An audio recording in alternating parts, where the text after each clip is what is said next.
Ngayon na nga pala gaganapin yung championship game namin sa Vilbar pero mauuna muna yung exhibition game. Bali, Team P-Force nga pala ulit kami tapos yung mga kalaban naman namin yung Team Vilbar Boys sa Pasay. Ito na nga yung pangalawang liga namin tapos yung unang liga nga namin nag-champion na kami. Bali, sa Pasay naman nga yung venue namin tapos bago nga ako bumaba ng kotse, naisip ko na i-unboxing muna tong VNL merch kit. Pinadala nga lang sa akin to ng VNL Philippines tapos na-invite niya ako na manood sa VNL. Dito kasi sa Pilipinas gaganapin yung International League tapos na-invite niya ako na manood sa June 19. Ayan, bali tote bag nga pala to, tapos sa loob naman may kasamang parang banner ng France. May kasama na nga rin tong invitational card, tapos libre nga lang yung ticket sa akin. Tapos ang sabi pa nga sa akin, meron daw kaming meet and greet kasama yung mga Team Alas Pilipinas. For sure nga makikita ko rin doon yung mga idol ko na pinapanood ko lang sa TV. Excited na nga rin ako manood sa June 19, tsaka para makapagpa-picture na rin ako sa kanila. Tapos iyan, may kasama na nga rin tong tumbler ng Hydro Flask, tapos nabitan ko nga rin yung kulay. Hindi nga ako mahilig magdala ng tumbler, pero sign na rin siguro to para gumamit. Magagamit ko nga rin to every training, tsaka para hindi na rin ako bibili ng tubig sa tindahan. Bali, dito na nga lang ako sa McDo nagpark sa tapat ng St. Benilde kasi dun sa venue namin wala na daw parkingan. Pay parking nga dun, tsaka safe na rin yung kotse ko. Tapos iyan, nilakad ko na nga rin papunta dito sa 7-Eleven kasi susunduin ako ni Manong. Medyo malayo pa kasi yung venue ng court, tapos iyan, sumakay nga lang kami dito ng e-bike. Ang call time nga namin 4 PM pero ang sabi wala pa daw mga players dun kaya mga alas 5 na ako nakapunta dito. Tapos pagkarating nga namin dito, kami pa lang yung mga players, tapos iyan, nakasulubong ko na nga rin dito si Dave, Luis, pati si Card. Wala pa nga daw mga players sa loob kaya ayan, kumain na lang muna kami ng pancake kasi medyo gutom na rin ako. Ayoko nga kumain ng heavy meal kasi maglalaro kami kaya konti lang yung kinain ko. Nilamanan ko nga lang yung tiyan ko, tapos iyan, nakasalubong ka pa nga dito yung videographer ko, tapos ang sweet nga niya kasi kasama pa niya dito yung jowa niya. Feeling ko nga mas lalo siyang gaganahan mag-video kasi kasama niya dito yung inspirasyon niya.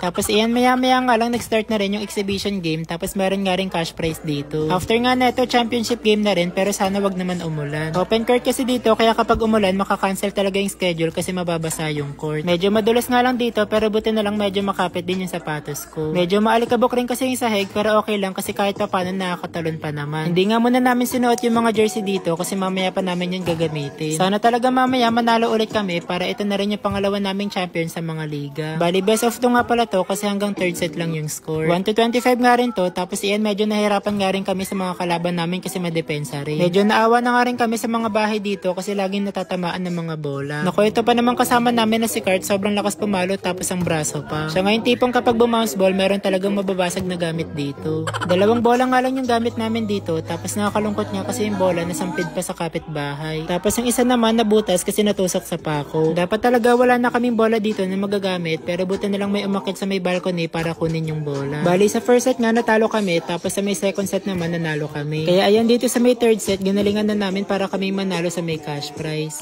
Tapos ang kaso nga lang medyo kinakabahan na rin kami neto kasi kumukulog tsaka kumikidlat na rin. Iniisip nga namin neto na baka hindi na rin matuloy yung championship game mamaya kasi baka umulan. For sure talaga tigil tsaka takbuhan to kapag umulan. Ganun din kasi yung nangyari sa amin sa liga namin sa Sampalo kasi umulan din nun tapos na-cancel din. Open court din kasi yun pero buti na lang mabait yung mga organizer kaya pinayagan kami na makalaro sa may covered court. Ngayong bakasyon nga ng mga estudyante, grabe sobrang dami ko talagang mga liga na sinalihan. Sobrang active ko nga ngayon sa volleyball kasi gusto ko na rin magpa-kondisyon. Ito talagang setter namin, grabe napakagaling kasi ang gaan lang ng bola sa kamay niya. Parang plastic balloon nga lang yung sineset niya tapos minsan nga nonchalant pa.